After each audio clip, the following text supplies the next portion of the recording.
Landscapes of Identity and the National Football Museum, and the first ever Manchester History's Trailblazer. This is the first Trailblazer we've ever done, and we're into our fourth festival. And it's been organised by the wonderful Yati Aziz, who I'll introduce you to in a minute. I'm sure who many of you will already know. And we're looking forward to a fantastic day of exciting speeches and hopefully inspiring and possibly controversial discussions as well. So you might be asking, why are we doing a Trailblazer now? You're on the fourth festival. Have you just not had time? Have you just never got around to it? So what I'm going to do quickly, I'm going to give you a little bit of histories about Manchester Histories, as we're a history organisation.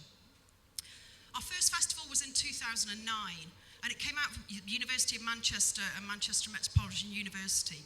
It was quite a traditional offer. I don't know if people here may have been along in the Manchester Town Hall, and we had what we'd expect from a Histories Festival. There were talks by historian experts. We had walking tours, not too dissimilar from the one that some of you have been on today. We also had film screenings and exhibitions. And about 4,000 people attended, and it showed there was a real passion for histories in the city. I didn't join Manchester Histories until 2011. And one of the things I was really conscious about was I'm not a Mancunian. I've lived in the city now for nearly 23 years, and I'm not a historian. So I thought it was really important to ask people, what should we be doing at Manchester Histories, the charity, and during the festival period? And I wrongly made a huge amount of assumptions of what I thought I'd hear. I thought I would hear the stories and the narratives that we get told in the regular cultural tours and programmes. I thought it would be about football. I thought it would be about our industrial heritage and cotton. I certainly thought it would be about Hacienda and Manchester and the crazy partying time that I took part in the 80s. But I got none of that. Instead, what I got was Bellevue Zoological Gardens, Moss Side shebeens and sound systems.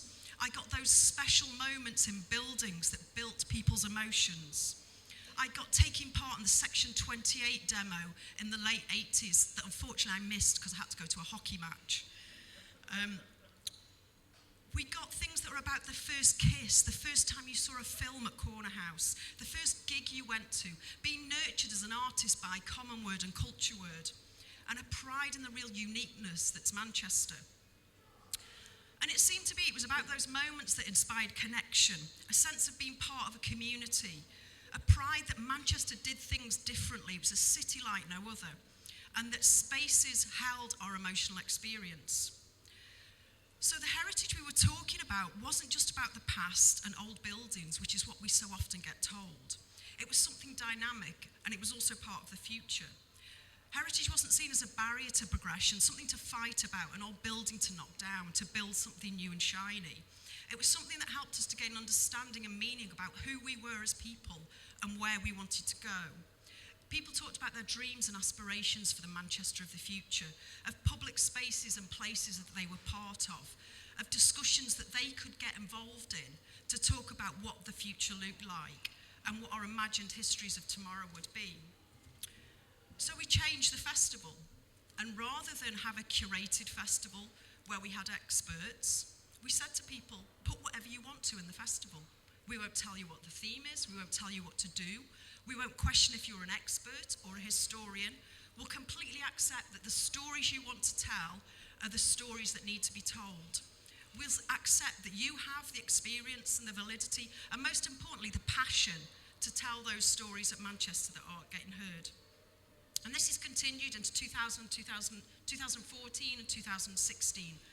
In the festival coming up in June, we have 190 events taking place that are delivered by a wide range of organisations, from individuals to cafes to the big heritage venues.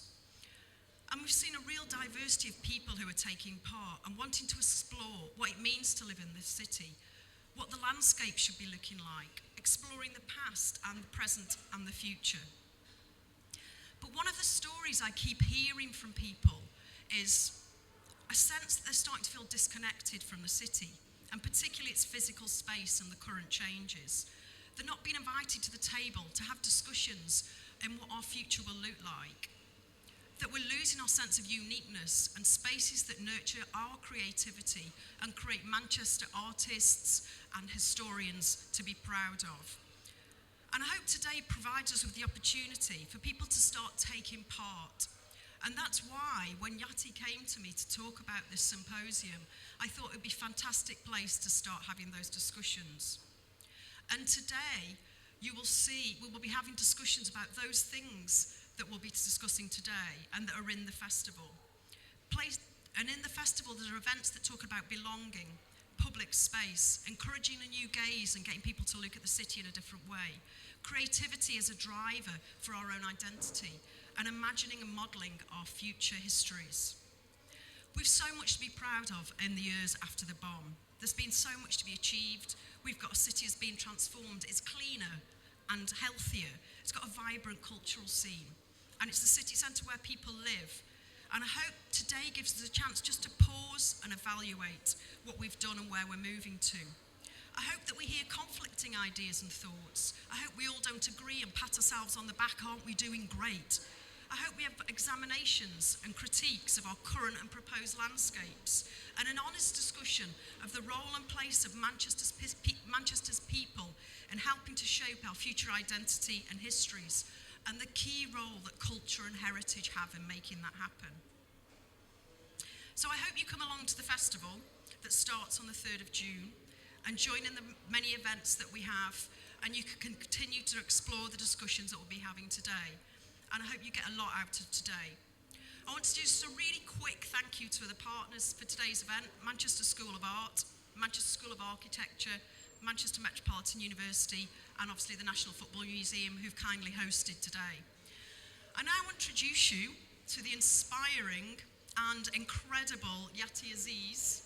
I could add loads more adjectives, but I've only got a limited time to speak, who's programmed and produced today as part of her doctoral research in landscape architecture at the Manchester Metropolitan University.